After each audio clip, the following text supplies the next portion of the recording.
Tonight, when the sun goes down, you're going to do something your ancestors never could. You're going to turn on a light.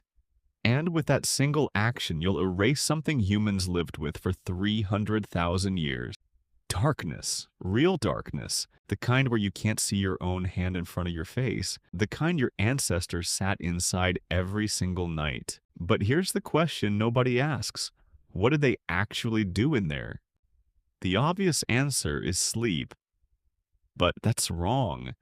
And once you understand what ancient humans were actually doing after dark, you'll never think about your nights the same way again. Start with fire, because fire is where everything begins. The earliest solid evidence of humans controlling fire comes from Wonderwerk Cave in South Africa, roughly 1 million years ago. Before fire, nighttime was simple. The sun went down and you stopped. Moving in darkness meant becoming food. Leopards, hyenas, and lions could see just fine. You couldn't. So every primate before us did the same thing when the light died. Find a safe spot. Stay still. Wait for morning. Fire changed that equation overnight, literally. A campfire creates a circle of safety roughly 30 feet across.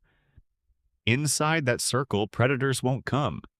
And that circle gave your ancestors something that had never existed before in the entire history of primates. Extra hours.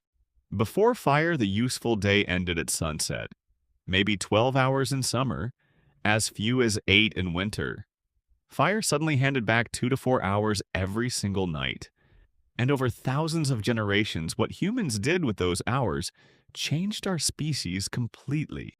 In 2014, anthropologist Polly Wiesner spent years sitting with the Jus Yuhuansi Bushmen of the Kalahari Desert, one of the last groups on Earth still living something close to the original human lifestyle.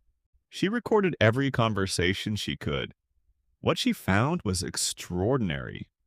During daylight hours, about 80% of conversations were purely practical. Who's hunting where? Which plants are ready? Complaints? Logistics? Daytime talk was work. But at night, around the fire, everything changed. 81% of nighttime conversations were stories, myths about the origins of the world, tales of people in distant places, jokes that made the whole camp laugh. Wiesner argued that firelight conversation is where human culture was born. The campfire was the original theater, the original classroom, the original church. It's where humans first learned to think beyond the immediate present and imagine things that didn't exist yet. But fire wasn't the only thing happening in the dark. Something else was going on. Something modern science only rediscovered 30 years ago. And it will change how you think about sleep entirely. You were not designed to sleep the way you sleep right now.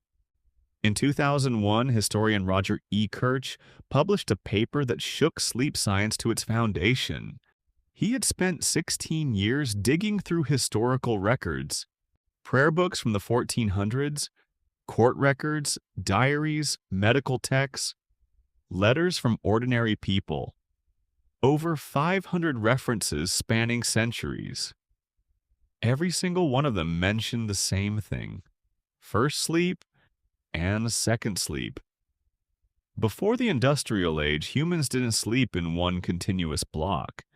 They went to bed shortly after sunset, slept for about 4 hours, then woke up, stayed awake for 1 to 2 hours, then went back to sleep until dawn. This wasn't insomnia, this was normal. This was how every human on the planet slept for most of recorded history. What did they do during that quiet window? Everything. They visited neighbors. They reflected on their dreams while still fresh. They thought. A doctor's manual from the 1500s called this period the watch, and advised patients it was the best time to study and reflect, when the mind was calm and the world was still. Historians had been reading these references for centuries, but they kept mistranslating them. They couldn't imagine that people ever slept differently than we do now. The assumption was so deep it was invisible. Then science confirmed what history had been saying all along. In 1992, psychiatrist Thomas Weir at the National Institute of Mental Health removed all artificial light from a group of volunteers for 1 month, 14 hours of darkness every night, exactly what ancient humans would have experienced. Within weeks, every single participant settled into the same pattern without being told. 4 hours of sleep, 1 to 3 hours of quiet wakefulness, then 4 more hours of sleep. Nobody suggested it. Their bodies just did it, as if something ancient had been waiting inside them the whole time. Veer measured their hormone levels during that wakeful period and found something remarkable. They were producing elevated levels of prolactin, the same hormone released during deep meditation. They described the state as peaceful, reflective, almost otherworldly. It wasn't a gap in sleep. It was its own distinct state of consciousness, one that most modern humans have never experienced. So what killed it? Light. Paris installed street lamps in the 1600s. Cheaper candles followed, then gas lamps in the 1800s. Then in 1879, Edison commercialized the electric light bulb. And within a single generation, the night as humans had known it for 300,000 years was gone. Modern humans are now exposed to artificial light an average of 7 to 8 hours past sunset. That light, especially blue light from screens, suppresses melatonin production. Your brain can't tell the difference between a light bulb and the sun. When light hits your retina at 11 p.m., your body thinks it's noon. Sleep fragments.